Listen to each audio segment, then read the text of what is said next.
Assalomu alaykum qadrli yurtdoshlar, obunachilar. Mana bugun 3-dekabr holatidagi g'ishtlarimiz mana yuklanib, Xudo xolasa Shahrixon tumani Naynavo mahallasiga yetkazib beramiz. Kimga Naynavo atrofidan g'isht kerak bo'lsa, bemalol aloqaga chiqishlari mumkin. Xudo xolasa g'ishtlarimizning holati o'ta chiroyli holatda. Mana tepada yuklangan holatlarini ko'rib turibsizlar. Sonlari 10 mingtadan bo'ladi. Bu katta mashinamizda kichkina mashinalar bor, 5 mingtalik. 3 mingtalik mashinalar ham bor. 10 mingtalik mashinalarimiz ozgina arzon bo'ladi. 3 mingta, 5 mingtalik mashinalar ozgina qimmat bo'ladi. Kimga mana shunday g'ishtlar kerak bo'lsa, bemalol aloqaga chiqishlari mumkin. Xuddi shu razmerda, xudo xolasa g'ishtlarimiz endi xom g'isht chiqish to'xtadi.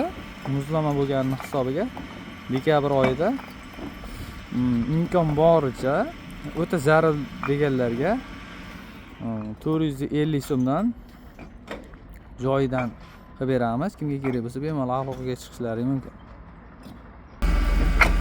Mana g'ishtlarimizning yaqindagi holatlarini xohlasa ko'rsatamiz.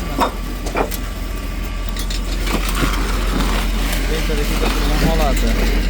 Kimga shunday g'ishtlar kerak bo'lsa bemalol aloqaga chiqishlari mumkin. Shu vodiy bo'ylab 5 mingtalik, 3 mingtalik, 10 mingtalik mashinalarni beramiz.